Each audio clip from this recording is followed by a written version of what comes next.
અત્યાર સુધી રસ્તા પરથી ઇલીગલ ઇમિગ્રન્ટ્સને પકડતા અને ઠેક ઠેકાણે રેડ પાડતા આઈસના એજન્ટ્સને હવે અમેરિકાના 14 મોટા એરપોર્ટ્સ પર તૈનાત કરવાની તમામ તૈયારીઓ થઈ ચૂકી છે. હજુ શનિવારે જ ટ્રમ્પે એવી ધમકી આપી હતી કે આઈસના એજન્ટ્સ એરપોર્ટ પર ઇલીગલ ઇમિગ્રન્ટ્સની ધરપકડ કરશે. બોર્ડર ટોમ હોમને આ અંગે કોઈ ચોખવટ નથી કરી, જ્યારે DHSએ પણ આઈસના એજન્ટ્સ ખરેખર શું કરવાના છે તે અંગે છેલ્લી ઘડી સુધી સસ્પેન્સ બનાવી રાખ્યું છે. આસમંજસમાં ટ્રાવેલનો પ્લાન કરી રહેલા અનડોક્યુમેન્ટેડ ઇમિગ્રન્ટ્સમાં પણ ડરનો માહોલ ઊભો થયો છે, કારણ કે ટ્રમ્પ એડમિનિસ્ટ્રેશન જેમના અસાયલમના કેસીસ પેન્ડિંગ હોય તેવા ઇલીગલ એલિયન્સની પણ મોટા પાયે ધરપકડ કરી રહ્યા છે. સોમવારથી જ આઈસના એજન્ટ્સ એરપોર્ટ્સ પર કામકાજ સંભાળી લેવાના છે. જો કે અહીં તેઓ ઇલીગલ ઇમિગ્રન્ટ્સને પકડવા કરતાં વધારે ધ્યાન સિક્યોરિટી ચેકમાં આપશે તેવું પણ કહેવાઈ રહ્યું છે.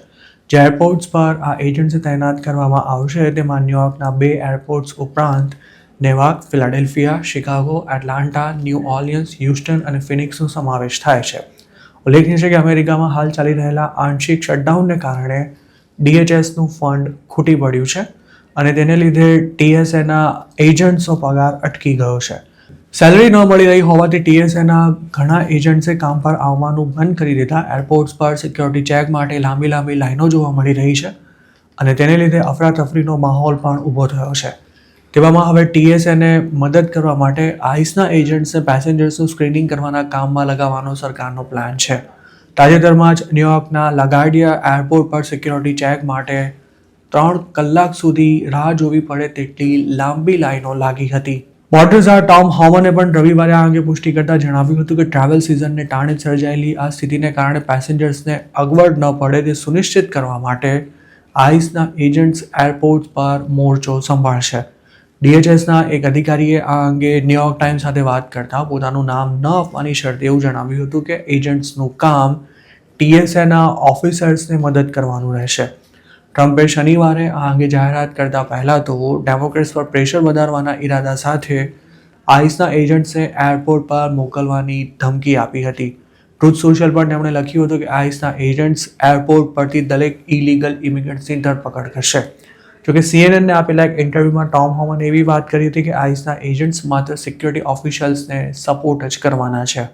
DHSએ આ અંગે રવિવારે આપેલા એક સ્ટેટમેન્ટમાં એવું જણાવ્યું હતું કે પેસેન્જર્સના સ્ક્રીનિંગ માટે હાલ લાંબી લાઈનો લાગી રહી હોવાથી આમ કરવું જરૂરી હતું. DHSએ તેના માટે ડેમોક્રેટ્સને દોષ આપ્યો હતો, પરંતુ આઈસના એજન્ટ્સ એરપોર્ટ પર ખરેખર શું કરવાના છે તે અંગે DHSએ સત્તાવાર રીતે કંઈ કહેવાનું ટાળ્યું છે. આ સ્ટેટમેન્ટમાં જણાવાયું હતું કે ડેમોક્રેટ્સે કારણે સર્જાયેલા શટડાઉનને લીધે પ્રેસિડેન્ટ ટ્રમ્પ અમેરિકન ટ્રાવેલર્સને મદદ કરવા માટે દરેક સંભવ કોશિશ કરી રહ્યા છે.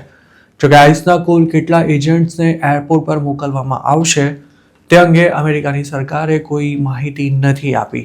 છેલ્લે ટોમ હોમને માત્ર એટલું જ કહ્યું હતું કે રવિવારે બપોર સુધીમાં ફાઇનલ પ્લાન તૈયાર થઈ જશે.